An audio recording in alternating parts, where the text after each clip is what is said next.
오늘 주신 하나님의 말씀 두 군데입니다. 먼저 구약 성경 사무엘상 30장 11절에서 15절까지 말씀.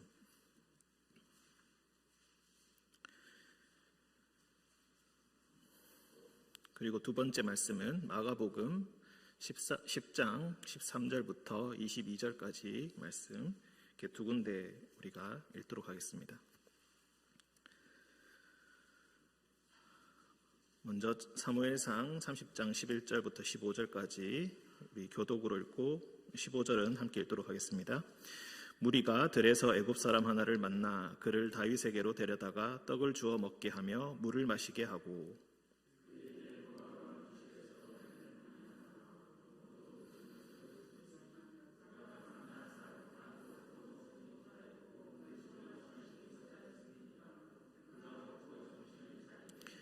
다윗이 그에게 이르되 너는 누구에게 속하였으며 어디에서 왔느냐 하니 그가 이르되 나는 애굽 소년이요 아말렉 사람의 종이더니 사흘 전에 병이 들매 주인이 나를 버렸나이다.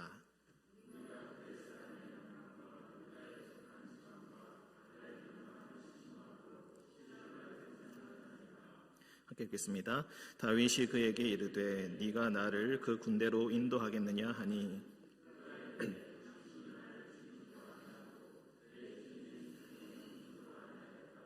하나님의 이름으로 내게 맹세하소서.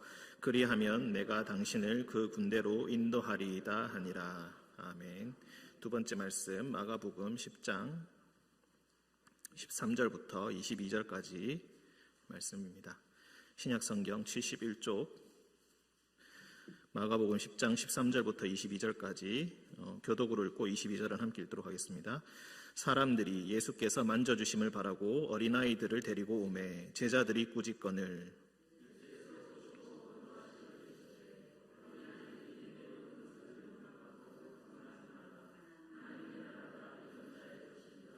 내가 진실로 너희에게 이르노니 누구든지 하나님의 나라를 어린아이와 같이 받들지 않는 자는 결단코 그곳에 들어가지 못하리라 하시고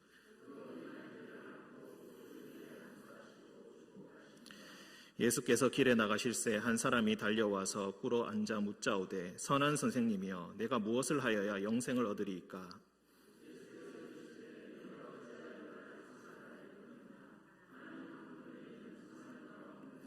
네가 계명을 안 하니 살인하지 말라, 간음하지 말라, 도둑질하지 말라, 거짓 증언하지 말라, 속여 빼앗지 말라, 내 부모를 공경하라 하였느니라.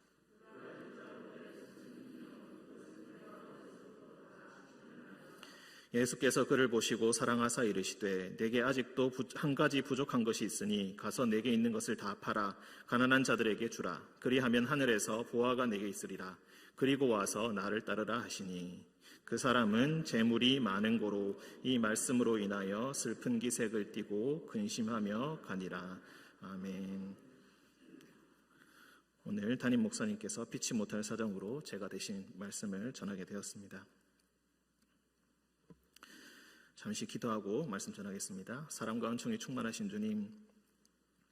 주님 말씀을 전할 때에 때때로 두렵고 때때로 무너질 것 같은 그런 생각이 들 때가 있습니다. 주님께서 부족한 자를 선택하시고 주의 말씀을 주시겠다 하셨사오니 그 말씀 의지하여 오늘 또 말씀 전할 때에 담대함이 있게 하시고 용기가 있게 하시고 주님께서 주시는 힘을 말미암는 자가 되게 하여 주옵소서.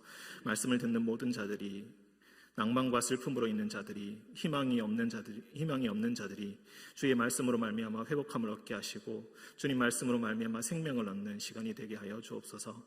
우리 예배 가운데 주님께서 주시는 성령의 충만함과 생명이 오직 충만하길 원하오며 거룩하신 예수님의 이름으로 기도드립니다. 아멘.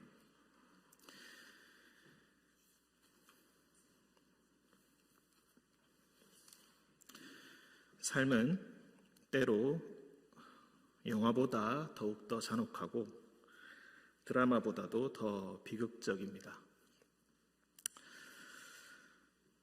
작년에 스스로 그리스도인이라고 칭하는 어떤 부부가 자신들이 입양한 어린아이를 지속적으로 학대하였습니다. 그 아이는 온몸에 멍이 들고 뼈가 부서지고 장기가 파열된 채 끝내 작년 10월 16개월의 나이로 세상을 떠났습니다. 얼마 전에는 또 구미에서 상상하지도 못할 만큼 끔찍한 일이 일어났습니다. 아이가 죽는 사건이 있었습니다. 오늘 뉴스를 보다가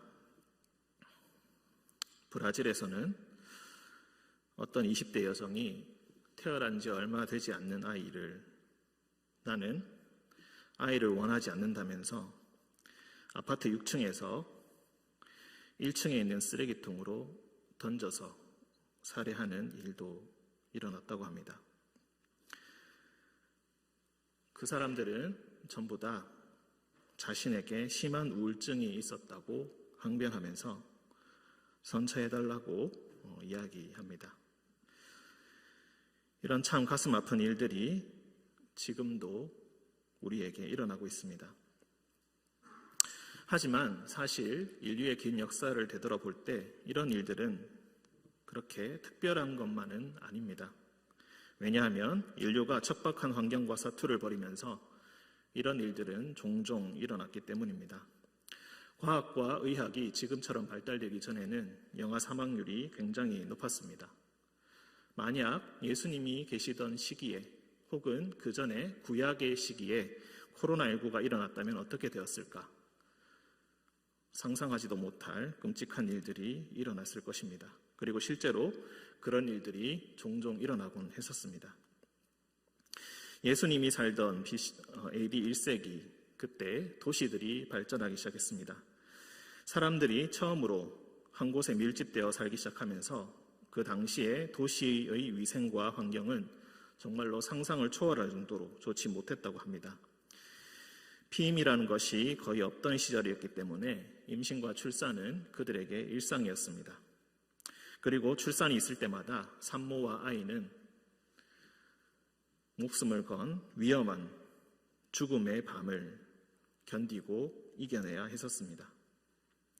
영아 사망률이 굉장히 높았기 때문에 집집마다 아이가 죽지 않은 집안은 거의 없었다고 할 정도로 사망률은 굉장히 높았었습니다. 제가 이런 자료를 읽으면서 가장 충격받았던 점은 도시 외곽에 쓰레기장이 있는데 그 쓰레기장에 한 커다란 통이 있었다고 합니다. 그 통은 바로 영아의 사체를 버리는 통이었다고 합니다. 그만큼 아이들은 연약하고 쉽게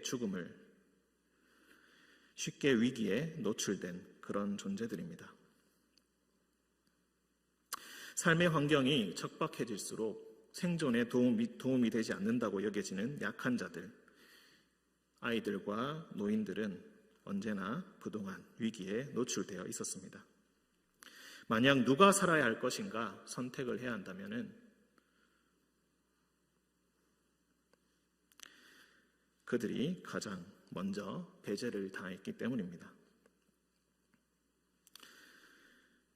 오늘 다윗의 이야기로 한번 들어가 보도록 하겠습니다. 다윗은 우리가 30장 11절에서 15절을 말씀을 읽었는데 다윗은 지금 위기의 상황에 처해 있습니다. 이 모든 일들은 어느 날 일면식도 없었던 사무엘이라는 선지자가 찾아와서 너를 이스라엘 왕으로 삼는다면서 기름을 부을 때부터 시작되었습니다. 선지자가 난데없이 방문하여서 들에서 양치고 있던 자기를 끝내 그렇게 굳이 자신을 불러가지고 이스라엘의 왕이 될 것이라고 이야기해 주었고 기름을 부어버리는 바람에 그는 자신의 운명에서 더 이상 피할 수가 없는 처지가 되었습니다. 자라면서 담대한 용기와 힘을 얻게 되었고 그리고 지혜를 얻게 된 다윗은 골리앗과의 전투에서 그리고 이어지는 블레셋과의 전투에서 큰 명성을 얻게 되었습니다. 그때부터 사울 왕의 질투가 시작되었습니다. 그 질투가 얼마나 심각한지 그야말로 정신병에 가까울 지경이었습니다. 그는 도저히 자신이 살아가던 이스라엘 땅에서 도피하고 또 도피하다가 끝내 갈 곳이 없어서 결국 자신이 평생토록 그렇게 싸웠던 블레셋에 가서 투항을 하게 됩니다. 자신의 동포, 자신의 같은 민족인 사울왕은 그렇게도 자기를 죽이려고 하는데 그렇게 블레셋 사람을 많이 죽였던 다윗을 블레셋은 받아주었고 그에게 시글락이라는 한 성을 내어주면서 그곳에 살게 했습니다. 그는 거기서 블레셋을 섬기는 척하면서 몰래 뒤로 이스라엘을 도와줬습니다. 다른 민족과의 전쟁에서 승리하면서 약탈했던 물건들을 보내주면서 그렇게 그의 이중 생활이 시작되었습니다. 그러던 어느 날 블레셋 왕이 이스라엘과 전쟁을 하겠다고 전군을 소집하기 시작했습니다. 다윗도 거기에 참가해야 할 상황에 처했습니다. 자기의 민족에게 칼을 들어야 할지 모르는 그런 상황에 처하게 된 것입니다. 하지만 불행인지 다행인지 예전에 블레셋을 무찔렀던 그 자신의 명성 때문에 그는 전쟁 직전에 그 전쟁에서 배제되었고 안심하면서 시글락으로 다시 돌아오게 되었습니다. 형제들에게 칼을 들지 않아도 된다는 안도감이 그에게 있었을 것입니다. 하지만 그렇게 위기가 끝나나 싶었더니 더 큰 위기가 찾아왔습니다. 시글락에 돌아왔더니 자기가 잠시 자리를 비운 사이에 시글락이 약탈을 당해서 아내와 아이들이 모두 다 납치를 당하고 모든 양과 소들을 뺏기게 되었던 것입니다. 위기가 끝나나 싶었더니 더 큰 위기가 찾아왔습니다. 일련의 상황으로 인한 심한 압박감과 스트레스 때문에 그를 따르던 다윗의 부하들이 분노가 극에 달해가지고 다윗을 죽이려고까지 했습니다. 하나님의 도우심으로 말미암아 간신히 죽음의 위기는 피했고 그리고 그는 아말렉 군대를 찾아 나서게 되었습니다.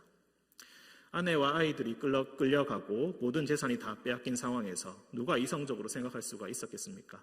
그의 마음은 온통 조급함과 그리고 안타까움과 하얀 머리밖에 없었을 것입니다.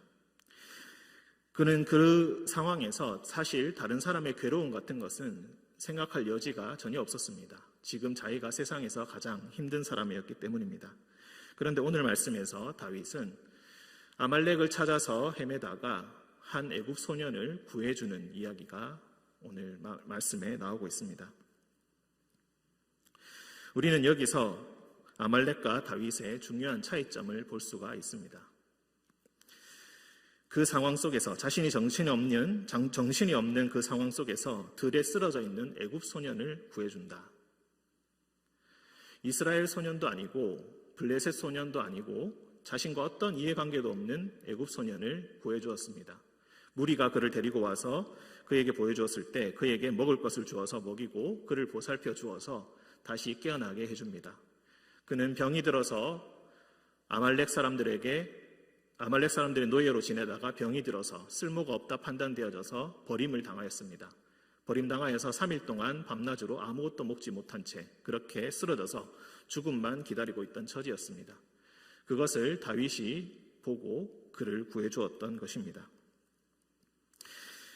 그야말로 인간을 이용의 가치로만 보는 아말렉과 달리 다윗은 그 소년을 구해주게 된 것입니다. 그렇게 깨어난 이 애굽 소년이 아무런 기대 없이 아무런 그런 것 없이 도와주었던 이 애굽 소년이 알고 보니 아말렉의 노예들이었고 그들의 본진이 어디 있는지 그는 알고 있었습니다.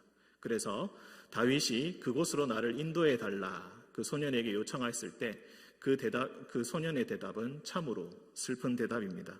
15절을 보시면은 네가 나를 그 군대로 인도하겠느냐 하니 그가 이르되 당신이 나를 죽이지도 아니하고 내 주인의 수중에 넘기지도 아니하겠다고 하나님의 이름으로 맹세하소서. 그리하면 내가 당신을 그 군대로 인도하겠습니다. 한번 버림받았던 사람은 또 버림받을 것을 두려워합니다. 당신이 나를 이용해 먹고 난 후에 나를 죽이지 않겠다고 약속해 주십시오. 당신이 아말렉과 싸우다가 진다 하더라도 나를 그 사람들에게 넘겨주지 않겠다고 약속하십시오. 아내와 아이들을 데리고 나를 볼모로 삼아서 그 사람들과 거래하지 않겠다고 그렇게 약속해 주십시오. 나는 아무런 것도 당신과 상관없는 사람이지만 그렇게 당신이 나를 지켜준다면 내가 당신을 아말렉 본진으로 데려가 주겠습니다. 어린 소년이 이미 인간 내면의 추악함을, 비정함을 너무나 잘 알고 있습니다. 그의 대답은 오직 이용의 가치로만 사람들에게 판단당하였던 사람의 슬픈 모습을 적나라하게 보여주고 있습니다. 그리고 다윗은 그를 데리고 가서 아말렉을 쳐 승리를 얻게 됩니다. 이것은 참으로 아이러니한 것입니다. 아말렉이 승자고 다윗은 패자였습니다. 하지만 자신의 지혜대로 쓸모 있으면 사용하고 쓸모 없으면 버린다는 자신의 지혜대로, 세상의 지혜대로 행했던 아말렉 그 사람들은 고작 아말렉 소년, 자신이 버렸던 그 애굽 소년 때문에 패배를 맞이하게 되고 결국은 모두 다 죽음을 맞이하는 그런 상황에 처해지게 됩니다. 결국 승리는 다윗의 것이요 패배는 아말렉의 것이었고, 생명은 다윗의 것이었으며 죽음은 아말렉의 것이 된 것입니다. 이 한 명의 소년이 도저히 뒤집을 수 없었다고 생각했던 그 판세를 바꾸고 승패를 바꾸는 결정적인 계기가 되었다는 것입니다. 하나님께서는 이렇게 한 소년을 통하여서, 그리고 그 소년을 보듬어주고 안아주는 그자의 손을 통하여서 역사를 일으키시고 바꾸시는 모습을 오늘 말씀을 통하여서 보여주고 계십니다. 열왕기하에 보시면은 아람의 나아만 장군이 나병에 걸렸었습니다. 그는 이제 전쟁에서 뛰어난 용사이지만 나병 때문에 죽게 될 처지에 놓여 있을 때 이스라엘에서 데려온 한 어린 소녀, 그 종을 통하여서 엘리사의 존재를 알게 되었고, 그리고 엘리사에게 가면 반드시 나을 것이라는 그 어린 소녀의 말을 따라서 엘리사를 찾아오게 됩니다. 그리고 그 말을 따라서, 그 조언을 따라서 그는 도저히 살 수가 없다고 생각되던 그때에 살 길을 찾게 된 것입니다. 그 모든 과정 가운데 나아만 장군은 하나님께서 역사하신다는 것을 깨달았고, 그리고 하나님께서 온 세상의 주님이란 것을 비로소 알게 되었다는 것입니다. 아이들을 통하여서, 소년, 소녀들을 통하여서 하나님께서는 그들을 통하여서 역사를 일으키시고 우리들에게 그들을 어떻게 대해야 할지 우리에게 가르쳐주고 계신 것입니다. 우리가 이제 마가복음의 말씀으로 넘어가 보겠습니다. 마가복음 10장 13절을 보시면은 사람들이 예수께서 만져주심을 바라고 어린아이들을 데리고 오매 제자들이 꾸짖었다.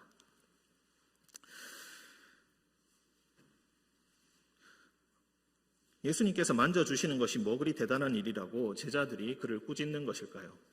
왜 그렇게 가혹하게 아이들을 박대하고 있을까요?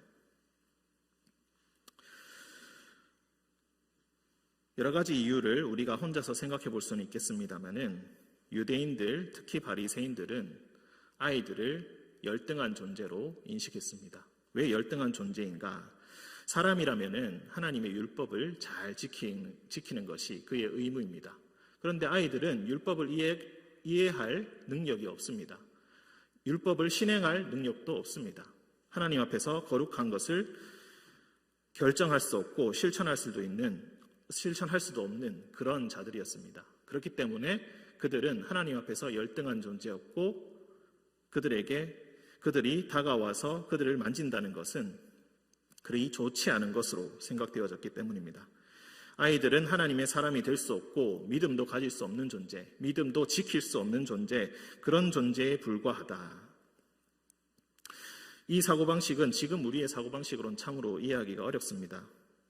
물론 아이들이 예배 시간에 떠들면서 이 예배당을 지금 이 시간에 만약에 돌아다니고 있다면은 거룩함과 엄숙함을 해치는 것 같아서 눈살이 좀 찌푸려지긴 하겠지만, 그렇다고 아이를 나쁘다거나 정죄하지는 않을 것입니다. 그 아이가 열등한 존재라고는 생각하지 않을 것입니다. 하지만 이 시대의 사람들은 그런 생각을 가지고 있었고, 그 제자들도 그 생각을 가지고 있었습니다. 가까이서 예수님을 보았던 제자들도 이 바리새인들의 위선을 늘 지적하던 예수님의 모습을 가까이서 매일 봐왔던 제자들도 이런 인식과 이런 틀에서 벗어나지 못했습니다. 그들의 선입관에서 벗어나지 못했습니다. 자신이 살아왔던, 자신이 가져왔던 가치관을 버린다는 것이 얼마나 힘든 일인지, 얼마나 쉽지 않은 일인지 우리는 말씀을 통해서 잘 알고 있습니다. 예수님께서는 격렬하게 반응하십니다. 14절에 예수께서 보시고 노하시어 이르시되, 노하시기까지 하시면서 그냥 웃으면서 말리시는 것이 아니라 노하시면서 말씀하십니다. 어린아이들이 내게 오는 것을 용납하고 금하지 말라. 하나님의 나라가 이런 자의 것이니라. 율법도 못 지키는 어린애들이 무슨 하나님의 나라에 들어갈 수가 있단 말인가? 애들은 그저 애들일 뿐이지 커서 성인이 되어야지 율법을 지킬 수가 있지. 어떻게 이 자들이 하나님의 나라를 받들 수 있다고 이야기하시는 것인가? 하지만 예수님께서는 내가 진실로 너희에게 이르노니 누구든지 하나님의 나라를 어린아이와 같이 받들지 않는 자는 결단코 그곳에 들어가지 못하리라. 이렇게 말씀하고 계십니다. 그냥 이야기하시는 것이 아니라 내가 진실로, 아멘이란 뜻입니다. 내가 진실로 너희에게 이르노니 결단코 들어가지 못할 것이다. 낮은 자를 일으키시고 높은 자를 낮추시는 주님, 그 주님께서 이 천국은, 이 하나님의 나라는 이런 어린아이들과 같이 되지 아니하면 가지 못한다고 오히려 말씀하십니다. 애들이 귀여우니까 그냥 내비둬라. 애들이 착하니까 그냥 내비둬라. 아이들이 건강하게 자라면 하나님의 사람이 될 수 있으니까 걔들을 내버려둬라 라고 말씀하신 것이 아니라 지금 이 어린아이들과 같이 너희가 되지 않으면 천국에 들어가지 못하리라. 결단코 들어가지 못하리라. 내가 진실로 너희에게 지금 말하고 있다. 그냥 한번 말려보는 말이 아니라, 그냥 한번 그렇게 하는 말이 아니라 아주 확고하게 예수님께서는 말씀하고 계신 것입니다. 이 어린아이들과 같이 되지 아니하면 되지 않는다.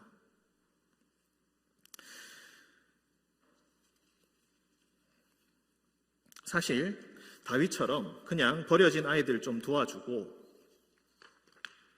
그런 애들을 도와준 것만 해도 참으로 대단한 일일진데 그 아이들에게 배워야 하고 그 어린아이들과 같이 되지 아니하면 안 된다고 이야기하고 있습니다. 우리 오늘 청년들도 우리가 함께 찬양을 했지만은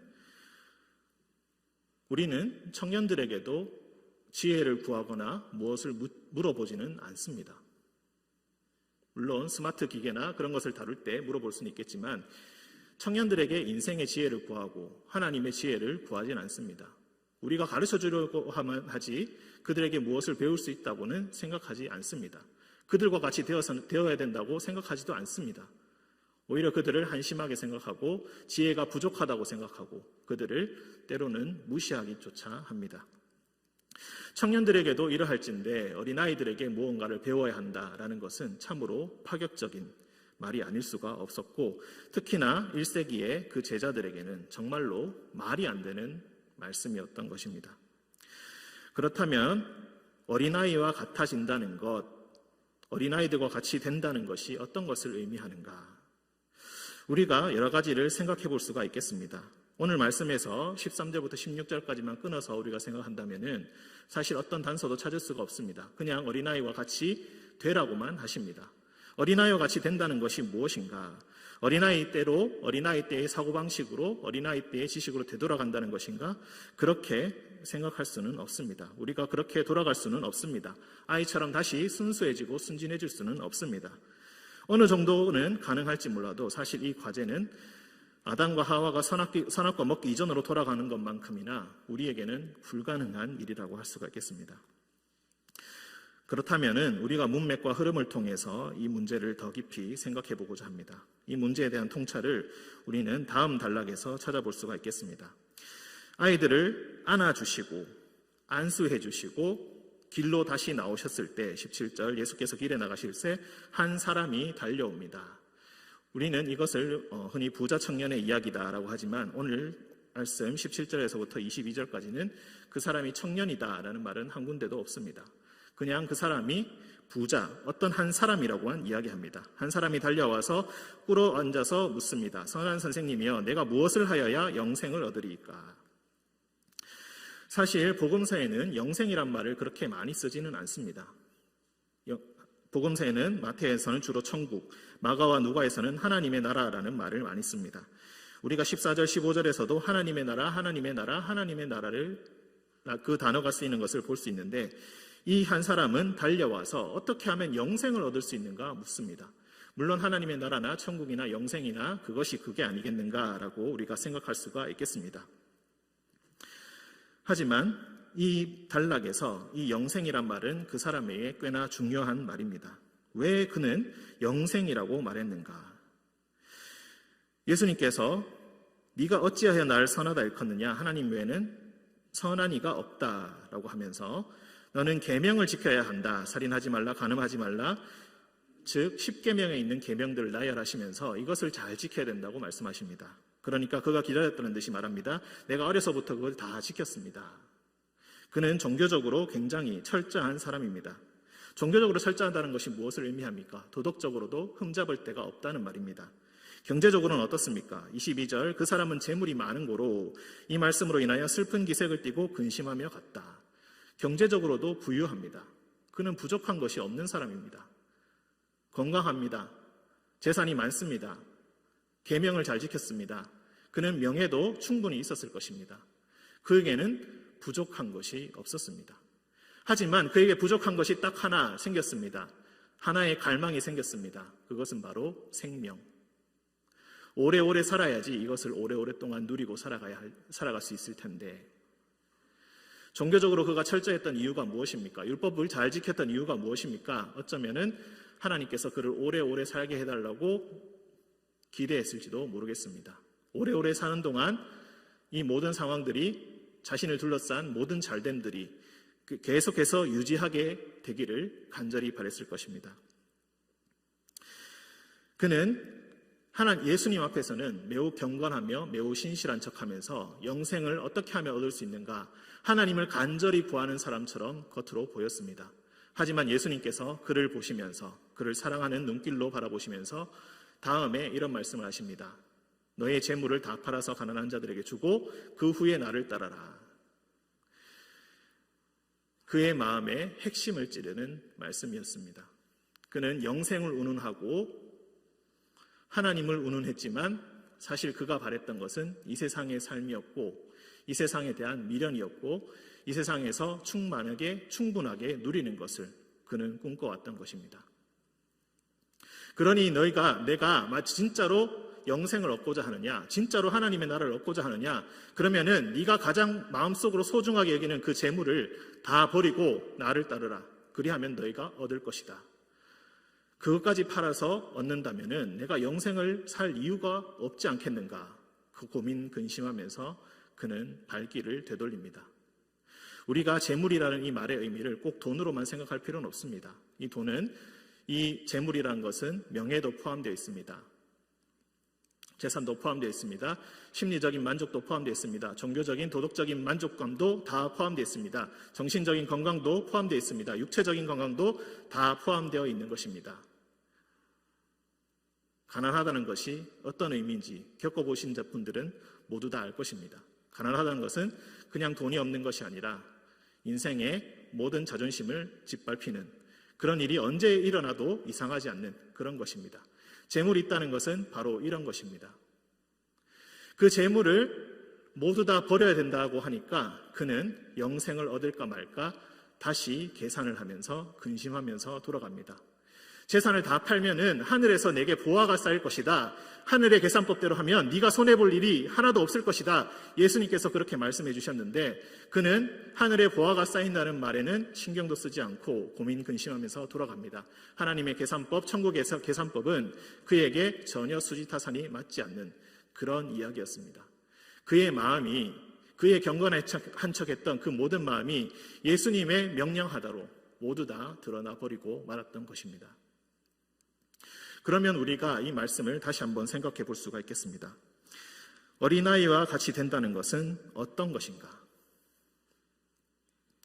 우리는 예수님께서 어린아이들을 만나서 안수해 주시는 이 장면, 그리고 곧바로 그가 길에 나오셨을 때 한 청년이 달려 나와서 그에게 어떻게 하면 영생을 얻겠습니까? 하면서 나눴던 그 모든 대화들, 그 대화들을 통하여서 어린아이와 같이 된다는 것이 어떤 의미인지 우리가 조금은 깨달을 수가 있겠습니다.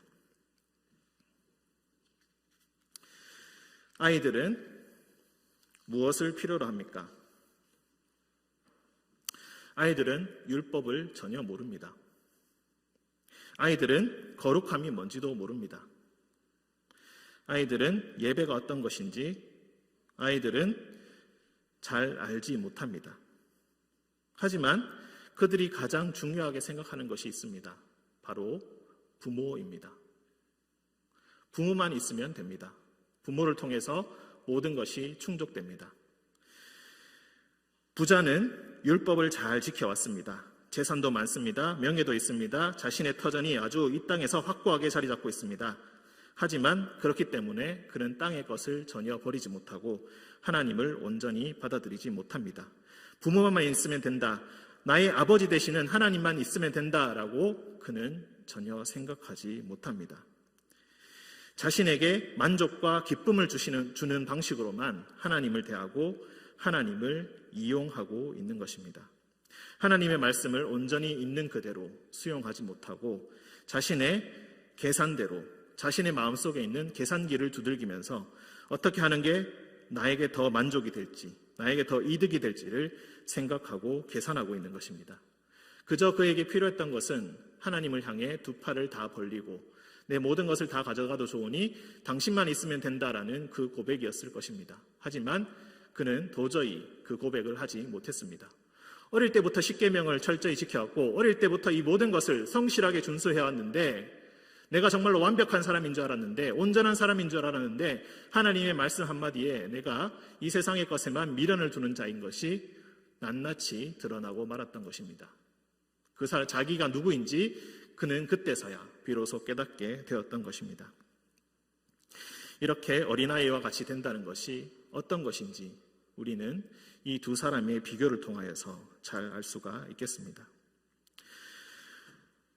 그렇다면 우리는 어떻습니까? 우리는 종종 예수님을 믿는다고 하지 않고 밖에 나가서 교회를 다닌다라고 이야기합니다. 심리적으로 살짝 거리를 두는 그런 말입니다. 우리는 주일만 종교 생활을 하지 하나님께 헌신된 생활을 하지는 않습니다. 내 삶의 너무 많은 부분이 신앙에 사로잡힐까 봐 걱정합니다. TV에 나오는 광신자들, 이단에 사로잡힌 자들을 보면서 하나님께서 내 삶을 너무 많이 차지하지는 않으실까 걱정합니다. 하나님께서 자신의 뜻을 위해서 나의 건강과 나의 재산을 가져가시지 않을까 두려워합니다. 내 삶의 너무 많은 부분이 신앙이 차지하지 않도록 조심하고 또 경계합니다. 날마다 기도하면서 하나님께서 진정으로 내 안에 들어오는 것을 두려워하고 경계합니다.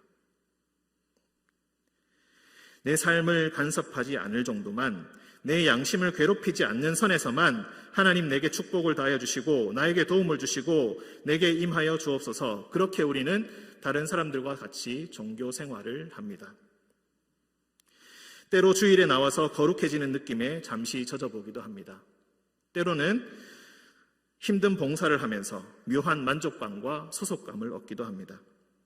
그것을 계속해서 맛보고 싶어 하기도 합니다. 그렇게 기회를 얻어서 선한 사람 코스프레를 하면서 도덕적인 만족감도 얻습니다.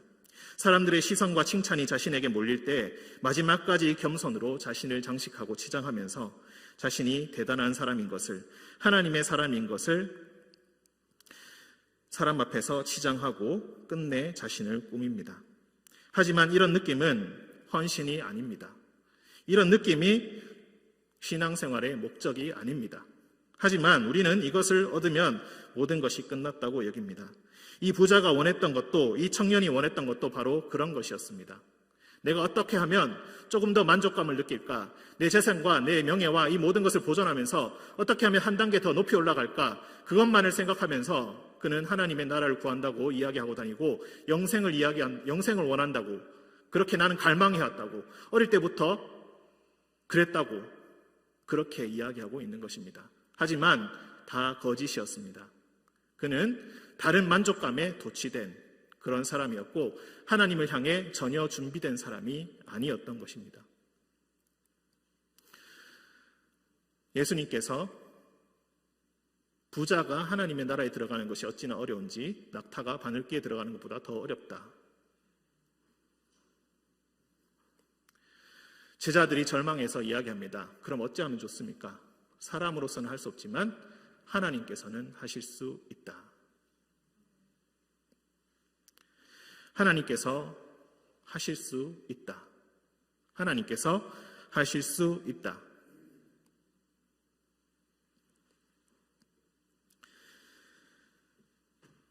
하나님께서는 우리에게 많은 것을 바라지 않으십니다.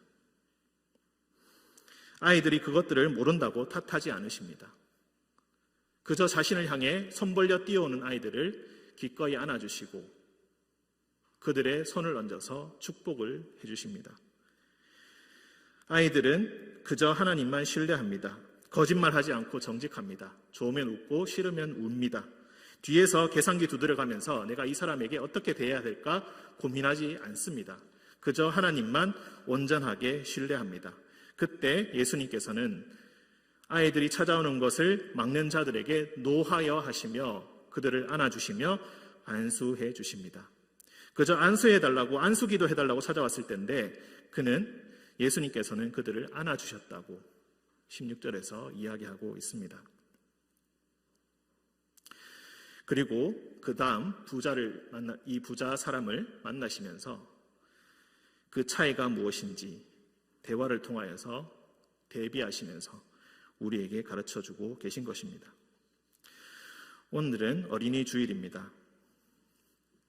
다들 육아하시느라고 참 고생이 많으시리라고 생각합니다. 하나님께서 의린교회에 참 복을 많이 주셔서 다들 2명씩, 3명씩 자녀를 낳아서 기르시는 분들이 참 많이 있습니다. 코로나 때문에 어디 갈 수도 없고 갈 데도 없으니 이제 아이들이 전부 다 할아버지, 할머니한테 옵니다. 부모님이 참 바쁜 경우에는 조부모가 부모 역할을 대신 감당하고 있는 모습을 보는 것이 우리 주변에는 참으로 흔한 일입니다. 코로나 시국에 예배 안내 그리고 기도를 부탁하면은 아이들 때문에 망설이면서 힘들어하시는 것을 참 많이 겪기도 했었습니다. 하나님께서는 그 모든 상황과 그 모든 헌신을 잘 알고 계십니다. 하나님께서 여러분의 모든 가정들 그리고 여러분의 모든 자녀들, 모든 손주들에게 마음껏 축복해 주시기를 저도 간절히 기원합니다. 예수님께서 오늘 말씀처럼 모든 아이들을 안으시며 손대어 축복을 해 주실 것입니다. 세상에 아이들을 향한 흉흉한 범죄가 끊이지 않는 것을 보면서 아직도 아말렉의 가치관이 이 세상 속에서 새파랗게 살아있음을 느낍니다. 다윗이 애굽 소년을 살린 것이 그에겐 전쟁을 이기고 아내와 아이들을 찾는 신의 한 수가 되었습니다. 우리 역시 다윗처럼 어린아이들을 소중히 여기면서 그리고 교회 학교를 위해서 청소년들을 위해서 그리고 청년들을 위해서 진심으로 중보해 주어야 할 것입니다. 틈이 날 때마다 찾아가 주셔서 이름을 기억해 주시고 사랑의 눈길로 바라봐 주시고 많이 칭찬해 주십시오. 오늘 할렐루야 찬양단 찬양 드렸는데 찬양 너무 좋았다고 너무 감사했다고 많이 칭찬해 주십시오. 앞에서 찬양할 때 힘껏 힘을 내어서 함께 찬양해 주십시오. 앞에서 기도할 때 함께 힘껏 같이 기도해 주십시오. 하나님께서 너를 귀하게 쓰시고 너를 축복하신다고 그렇게 끊임없이 축복하는 말을 우리 청년들에게, 우리 청소년들에게 해주십시오. 우리의 선함과 우리의 자상함을 증명하기 위해서가 아닙니다. 예수님께서 그들과 같이 되어야 된다고 우리에게 명령하셨습니다. 이런 자들이 되지 아니한다면 너희가 하나님의 나라로 가지 못할 것이다 라고 말씀하셨던 그 말씀이 있기 때문에 우리는 마땅히 그러해야 합니다. 교회 학교는 특정한 사람들만, 특정한 아이들이 지금 자라고 있는 부모들만 가는 것이 아니라 우리 모두가 보살피고 사랑해야 할 존재들입니다. 우리 아이들이 졸업하면은 교회 학교도 같이 졸업하지 마시고 계속해서 눈길과 그 마음을 아이들에게 쏟아주십시오. 의림의 다른 자녀들의, 다른 집사님들의 자녀가 곧 나의 자녀인 것처럼 항상 형편을 살펴주시고 그들에게 신경을 써주십시오. 그리고 그들을 계속 만나면서 마음으로 받아들이고 마음으로 사랑해 주시고 그리고 마음으로 닮아가며 우리는 한 공동체라고 안아주시고 마음껏 축복해 주십시오. 이것은 우리가 기분이 내킬 때, 시간이 날 때 하는 것이 아니라 우리가 마땅히 해야 할 주님께서 우리에게 주신 거룩한 의무입니다. 함께 기도하도록 하겠습니다. 사랑과 은총이 충만하신 주님, 우리에게 많은 자녀를 허락하시고 교회 학교를 통하여서 신앙으로 양육할 수 있게 하시니 참으로 감사합니다. 다들 모습이 다르고 성향이 다르고 장점이 다르고 기여할 수 있는 바가 다르지만 모두가 하나님이 주신 자녀임을 믿습니다. 때론 우리도 성숙하지 못하고 실수하여서 아이들에게, 자녀들에게 상처를 줄 때도 있습니다. 우리도 연약하여서 아이들에게 상처를 받고 더 잘못할 때도 있습니다.